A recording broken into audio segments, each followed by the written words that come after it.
성경에는 모든 사건이 우연이 없습니다. 섭리라고 말합니다. 하나님은 우리 개인을 섭리하시고 민족을 섭리하시고 또한 역사를 섭리하십니다. 새 한 마리가 떨어지는 것도 이 하나님의 허락이 없이는 안 이루어진다는 거예요.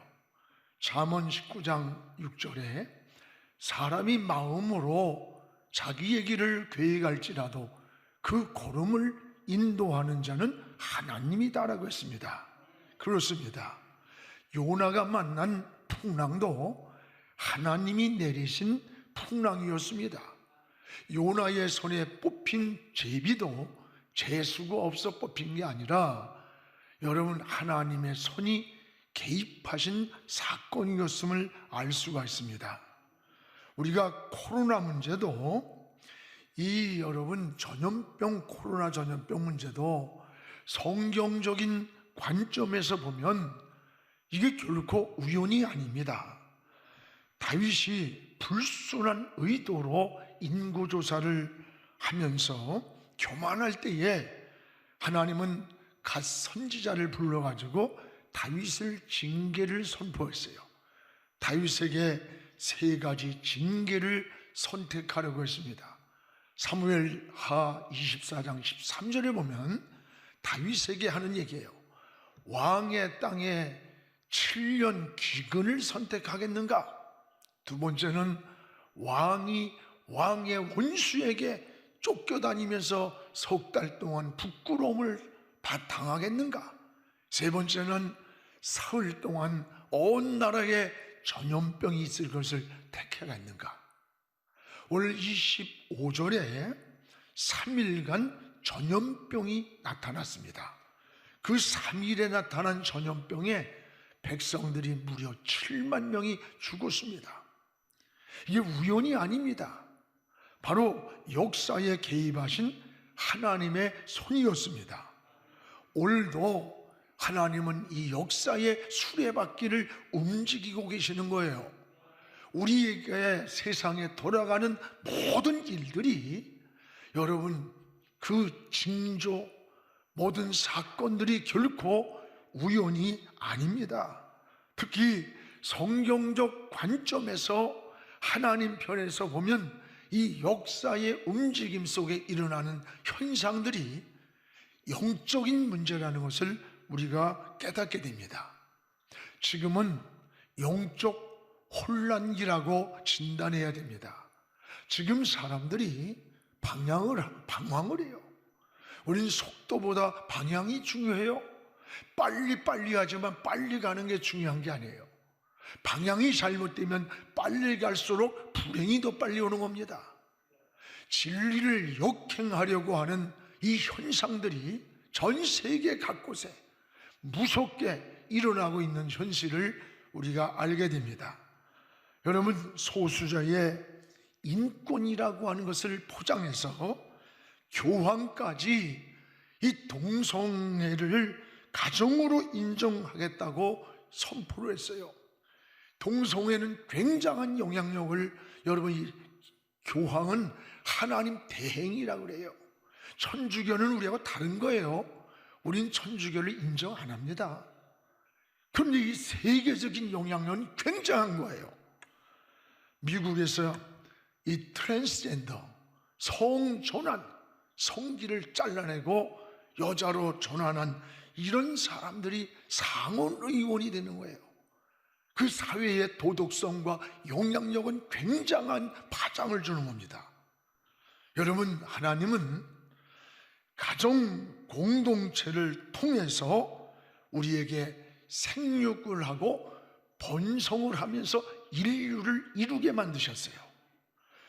그러므로 우리가 이 가정이라고 하는 것은 굉장하게 하나님이 주신 창조의 질서의 공동체예요. 그래서 여러분, 낙태라든가 또는 이 동성애 문제는 창조의 질서를 파괴하는 무서운 죄입니다. 이번에 기독교 방송의 특성을 무시하고 차별금지법은 이건 잘못이라고 토론회를 한 극동방송 또는 CTS의 방송의 징계를 경고했다는 거예요. 이 기가 막힌 거예요. 그럼 만약에 지금 국회에서 차별금지법이 통과되었다고 하면 어떻게 되겠어요? 지금 내가 이렇게 강단에서 설교도 못하는 거예요. 그런 날이 지금 우리 앞에 가까이 다가오고 있음을 직시해야 돼요. 우리는 한국교회가 정신을 차려야 합니다.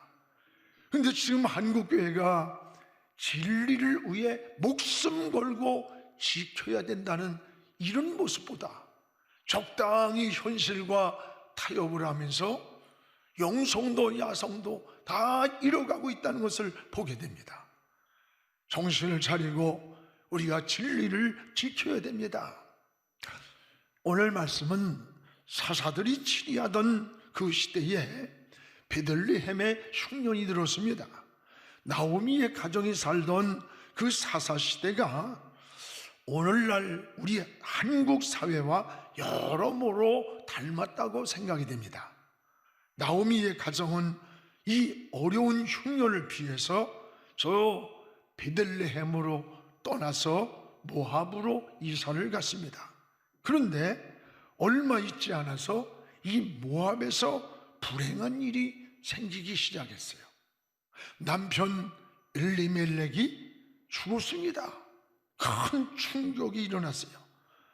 나오미의 가정은 빨리 깨닫고 이 베들레헴으로 돌아와야 할 텐데 오히려 이 모압에서 뿌리를 내리고 그냥 살려고 두 아들을 이방 여인 모압 여인을 결혼을 시켰어요. 그리고 두 아들 말론과 기론이 어느 날 또 죽어버렸어. 여러분, 기가 막힌 일입니다. 행복하게 살아보겠다고 흉년을 피해서 모압으로 내려갔는데 남편을 잃은 거예요. 두 아들을 잃어버렸어요. 문제는 이게 우연인가 아니라는 거예요. 모압에 머물면서 일어난 사건이라는 겁니다. 나오미는 남편과 두 아들을 잃고 다시 베들레헴으로 이제 돌아올 때에 그 베들레헴 동네 사람들이 나오미를 맞이하면서 반가워할 때 나오미는 울면서 나를 나오미라고 부르지 마세요. 나오미란 말은 기쁨이란 뜻이에요. 나를 마라라고 부르세요. 마라라는 말은 쓰다 또는 괴로움을 당했다라는 뜻이에요. 내가 베들레헴을 떠나서 다시 모압 땅에서 돌아오는 내 모습은 성공자의 모습이 아니라 기쁨이 아니라 괴로움과 쓴물을 마신 인생의 실패라는 고백이었습니다. 문제는 중요한 것은 이 모압에서 만난 이 불행들이 결코 우연이 아니라고 하는데 우리가 잘 생각해야 돼요. 나오미는 13절에 이렇게 소개합니다. 여호와의 손이 나를 치셨습니다. 여러분, 20절에도 이렇게 말씀합니다. 전능자가 나를 심히 괴롭게 하신 겁니다. 어디에서? 모압 땅에서. 세 번째, 여러분 21절에 보세요. 내가 베들레헴에서는 풍족하게 나갔는데 여호와께서 내게 비어 돌아오게 했습니다. 여기 전능자 여호와께서라고 하는 말은 오늘 이 모압에서 실패와 쓴잔을 마셨던 이 모든 일들이 우연이 아니라는 거예요.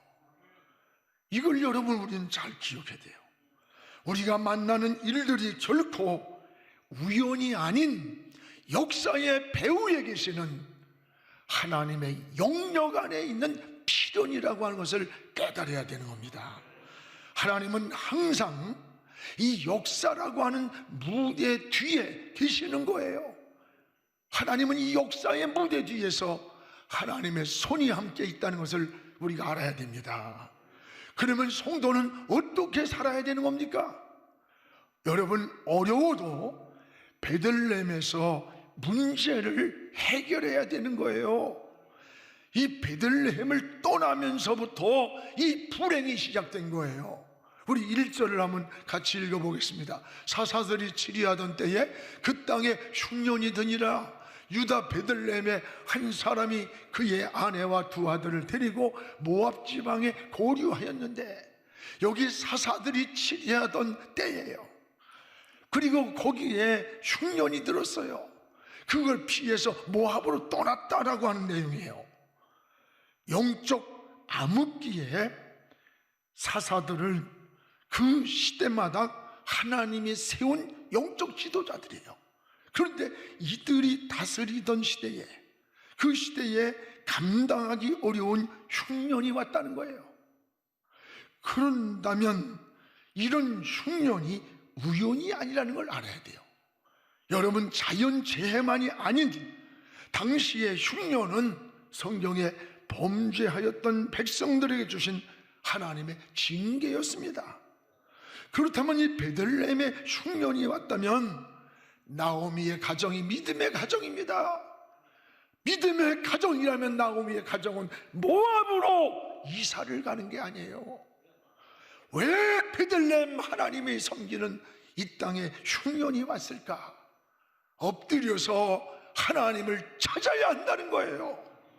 그런데 흉년만 피해서 저 모압으로 떠나버렸어요. 결과만 보았지 원인을 생각하지 않았어요. 흉년만 생각했지 하나님을 생각하지를 못했어요. 전에 1000만 관객이 상영한 관성이라고 하는 영화가 있습니다. 거기에 주인공이 고백하는 그 가슴에 와닿는 그런 고백이 있어요. 나는 파도만 보았지 그 파도를 일으키는 바람을 보지 못했다. 현상만 보고 싸웠지 본질을 보지 못했다는 거예요. 파도가 일어날 때 저 파도를 분노하고 증오하고 해결하려고 싸웠지만 사실은 파도가 아니라 파도를 일으킨 바람이라는 거예요. 그 바람을 보지 못했다는 거예요. 그렇습니다. 오늘 나오미의 가정은 흉년만 생각하고 베들레헴을 떠나 모압으로 이사간 것이 불행의 시작이었습니다. 여러분, 우리도 문제를 만날 때 그 문제의 원인을 생각하고 여러분 원인을 바라보면서 하나님을 찾아야 하는데 결과만 보고 행동할 때가 얼마나 많아요. 명의사는 정확한 진단과 처방을 잘 내리는 게 이게 명의사랍니다. 오늘 나오미의 가정은 이 베들레헴을 떠나기 전 먼저 하나님을 찾아야 돼요. 그런데 흉년을 피해 베들레헴을 그냥 떠나버린 거예요. 이게 불행의 시작이었던 거예요. 여러분, 베들레헴이 어떤 곳입니까? 베들레헴이란 떡집이란 뜻이에요. 원래 이곳은 아주 비옥한 물이 풍성한 곳이에요. 그런데 이런 곳에 흉년이 들었다? 이게 우연이겠습니까? 분명 하나님의 숨은 손이 있음을 알아야 되는 거예요. 베들레헴은 야곱의 아내 라헬이 묻혔던 곳이에요. 다윗이 출생한 곳이에요. 예수님이 탄생하신 구속사적인 의미가 있는 축복된 곳이에요. 이런 축복의 땅에 흉년이 들어왔다면 분명한 원인이 있다는 거예요. 베들레헴을 떠난 것이 아니라 그곳에서 원인을 찾으며 하나님을 찾아야 되는 거예요. 근데 나오미의 가정은 환경만 보았어요. 그리고 흉년을 피해서 저 모압으로 내려갔습니다. 이것이 나오미 가정의 불행과 실패의 원인이었다는 사실입니다. 여러분, 성경에는 이런 사건들이 많이 나와요. 어느 날 그 아합 왕이 죽음에 대한 사건도 이게 우연이 아니라는 것을 잘 보여줘요. 열왕기상 22장 34절에 보면 한 사람이 무심코 담긴 그 화살에 여러분 기가 막혀요. 이스라엘 왕이 솔기를 마쳤어요. 솔기. 이 솔기가 뭔 줄 알아요? 이 솔기는 이게 여러분 뭔가 하니 철갑과 철갑 사이에 이음새가 있어요. 완전 무장을 했지만 이게 움직이기 위해서는 요 사이에 요게 솔기예요. 움직일 수 있는 자리, 목이 움직일 수 있는 자리. 그런데 우연히 날아간 화살이 철갑으로 이 무장한 아합 왕의 이음새를 파고 들어가서 그 화살이 맞았다는 거예요. 그것도 우연히 날은 한 무명 용사가 던진 날린 화살이 이게 우연이냐? 아니라는 거예요.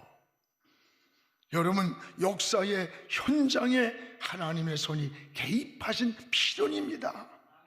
우리가 진정한 신앙은 항상 하나님의 관점에서, 성경적 관점에서 보면 모든 게 우연이 아닌 필연임을 깨닫게 되는 거예요. 오늘 사랑하는 여러분, 여러분의 주변에서 일어나는 일들이 우연한 일들로 생각해서는 안 됩니다. 배후에 하나님의 손이 있다는 것을 깨닫고, 우리가 어떤 문제를 만날 때, 어떤 시련이 올 때, 어떤 장애물이 올 때에 우리는 하나님 앞에 먼저 하나님을 찾아야 돼요. 저 모압이 아니라 베델에서 무릎을 꿇고 하나님을 바라보고 하나님이 무슨 말씀하실까 세미한 음성을 듣는 마음을 갖는 것이 지혜요 믿음이란 사실을 깨닫기를 주의 이름으로 축원합니다. 또 하나, 이 나오미 가정의 불행을 보세요. 이건 어디에서 일어났습니까? 이 일이 여러분, 모압 땅에서 일어난 사건이라는 거예요. 모압에서. 모압이 어떤 곳입니까? 모압은 성도가 살 곳이 아니에요. 성도들이 머무는 곳이 아니에요. 여러분, 모압이란 이름이 뭐예요? 아버지와 딸 사이에 태어난 자식의 이름이에요. 그 이름을 따라서 모압 족속이 되고 모압 땅 지방이 되었던 거예요. 하나님을 떠난 자, 하나님의 백성을 괴롭히는 자, 하나님을 대적하는 자가 모압이에요. 여러분, 모압 땅은 죄악의 도성입니다. 하나님을 떠난 곳입니다. 우상의 도시입니다. 이곳은 예배가 없고 기도가 없는 곳이에요. 이것은 성도가 머물 자리가 아니고 성도가 살 곳이 아닌 거예요.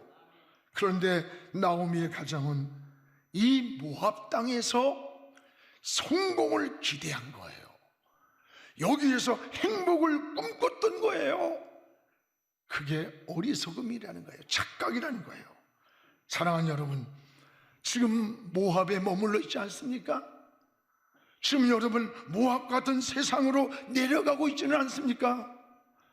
여러분, 다시 한번 하나님께로 올라오는 하나님의 품 베델로 가는 그런 신앙 되기를 주의 이름으로 축원합니다. 이 모압에서 만난 불행의 사건을 보십시오. 3절에 보면 이 모압 땅에 머무는 동안에 남편이 죽었어요. 우리 3절 읽겠습니다. 나오미의 남편 엘리멜렉이 죽고 남편이 죽었어요. 여름 모압에서 안식을 기대하고 더 행복한 삶을 기대했는데 남편이 갑자기 죽은 거예요. 남편이란 말은 보호자예요. 보호자를 잃었어요. 남편을 잃은 나오미의 가정은 보호해 줄 자가 없는 거예요.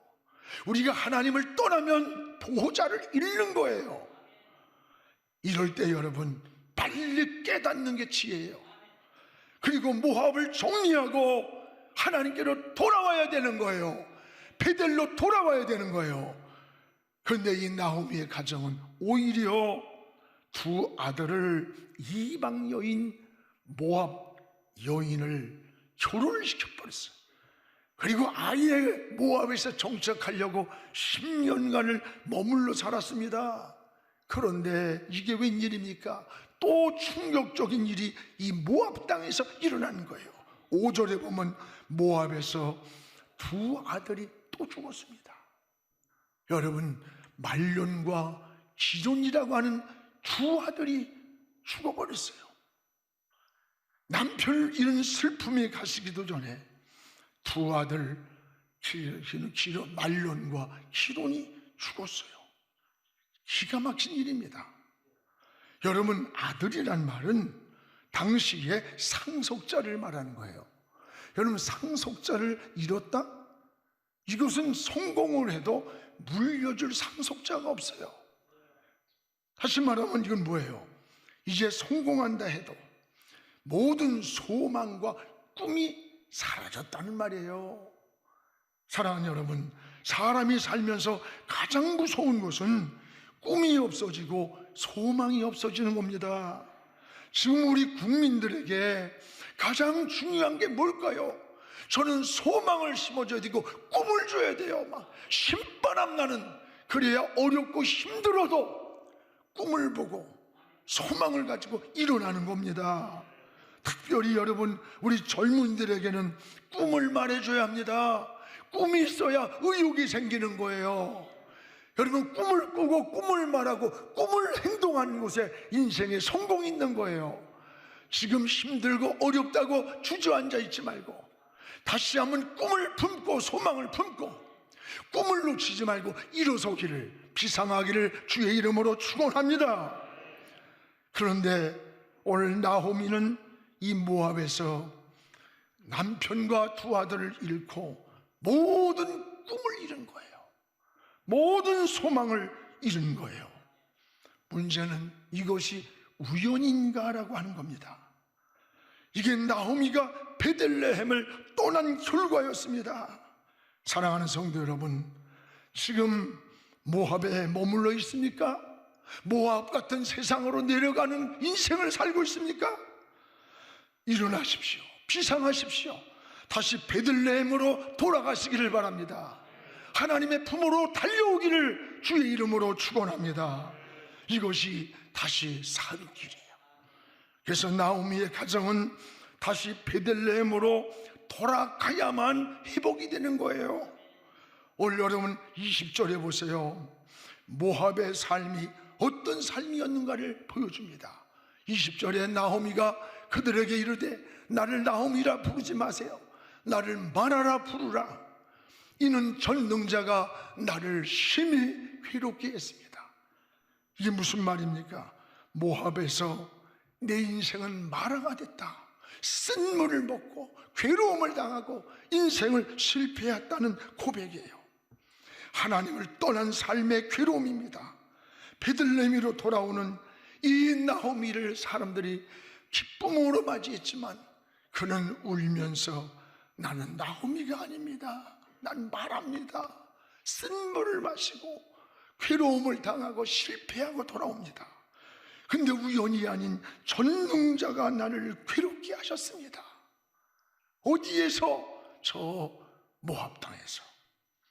사랑하는 여러분, 하나님을 떠난 인생의 모습이 이런 것임을 알아야 돼요. 베들레헴의 삶이 기쁨이었다면 이 모압에서의 삶은 슬픔인 겁니다. 베들레헴이 행복이었다면 하나님을 떠난 모압의 삶은 불행인 거예요. 우리 그러면 어떻게 살아야 합니까? 다시 하나님의 집으로 베들레헴으로 돌아가야 되는 거예요. 이것이 회복이 되는 은혜라는 것을 기억하시기를 바랍니다. 여기 21절에 또한 보세요. 하나님의 손이 개입하였음을 우리에게 잘 보여줍니다. 21절에 보세요. 내가 풍족하게 베들레헴에서 나갔는데 여호와께서 내게 비어 돌아오게 하셨다. 비어 돌아오게.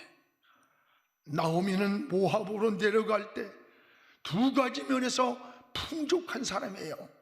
2장 2절에 보면 물질적인 재산이 베들레헴에서 유력한 집안이에요. 또 하나는 남편과 두 아들로 인한 풍족함이 있었어요. 부족함이 없는 가정이에요. 그러나 나오미는 이 두 가지를 모압 땅에서 다 이뤘다는 거예요. 이것이 우연이 아닌 하나님의 필연적 손길이었다는 거예요. 이제 여러분, 우린 모압 생활을 청산하고 다시 베들레헴으로 돌아가는 것, 이것이 나오미가 회복하는 길이라면 오늘 우리도 하나님의 품을 향해서 나가기 바랍니다. 여러분, 하나님을 찾으시기 바랍니다. 베델로 돌아가시기 바랍니다. 여기에 안식이 있고 평안이 있고 쉼이 있고 축복이 있는 거예요. 사랑하는 우리 성도 여러분, 하나님의 관점에서, 성경적 관점에서 보면 모든 것이 우연이 아닌 역사의 필연이에요.